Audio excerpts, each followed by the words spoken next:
यहाँ पे आज हम समझने वाले हैं कि परिमेय संख्याएं क्या होती हैं और दो परिमेय संख्याओं को कैसे आपस में जोड़ा जाता है, घटाया जाता है या गुणा किया जाता है या भाग दिया जाता है। इसको हम यहाँ पे थोड़ा सा एग्जाम्पल की सहायता से समझते हैं।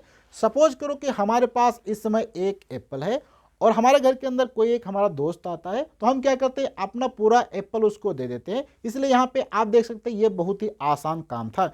लेकिन वहीं पे यदि आपके पास एक ही एप्पल है और आपके घर के अंदर दो मेहमान आ जाएं या दो दोस्त आ जाएं, तो आप क्या करेंगे, यहाँ पे चाकू से दो पार्ट में कट कर देंगे। अर्थात इसके यहाँ पे देखेंगे दो टुकड़े बन चुके हैं, जिसमें से एक टुकड़ा यहाँ पे है और दूसरा टुकड़ा यहाँ पे है।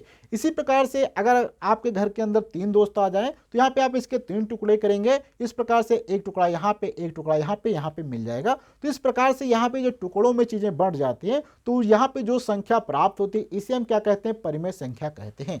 अब यहाँ पे परिमेय संख्याओं में ऊपर का पार्ट आपका अंश होता है, नीचे का हर होता है। तो यहाँ पे अगर आपको p लिखा दिख जाए तो आपको हमेशा क्या करना है, इसके नीचे 1 लिख देना है, तो ये आपकी परिमेय संख्या बन जाएगी। अब यहाँ पे समझते हैं कैसे दो परिमेय संख्याओं को गुणा करेंगे।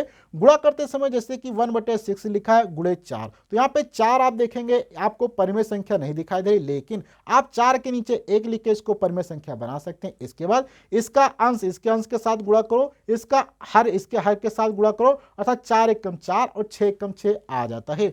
वहीं पे अगर हम बात करें कैसे दो संख्याओं को आपस में जोड़ना है, तो जोड़ना बहुत आसान है। देखो जैसे कि यहाँ पे 2 + 3/5 लिखा है, तो यहाँ पे आपको सबसे पहले क्या करना पड़ेगा, इसके नीचे 1 लिखना है जिससे हमें परिमेय संख्या दिखाई दे। उसके बाद आपको क्रॉस मल्टीप्लाई करना है। जैसे इसकी 5 की इसके साथ गुणा करेंगे तो 2 × 5 हो जाएगा, 1 की इसके साथ गुणा करेंगे 1 × 3 हो जाएगा, फिर नीचे नीचे गुणा करेंगे 1 × 5 हो जाएगा, अर्थात 2 × 5 10 हो जाएगा, 1 × 3 अर्थात 3 हो जाएगा, 1 × 5 अर्थात 5 हो जाएगा, अर्थात 10 + 3 यहाँ पे 13/5 आ जाएगा।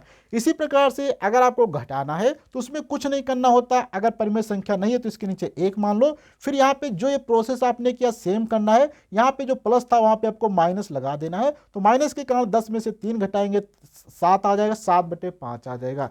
ऐसे ही यदि आपको दो संख्याओं को भाग देना है, जैसे कि 4/5 और 6/7, तो यहाँ पे ऊपर वाली संख्या को ऐसे लिखना है, नीचे वाली संख्या को आपको पलट के गुणे में लिख देना है, अर्थात यहाँ पे इस प्रकार से प्राप्त हो जाएगा। इसके बाद फिर आपने जो गुणा करने की प्रोसेस सीखा है, इसी को फॉलो करके यहाँ पे आंसर आप निकाल सकते हैं।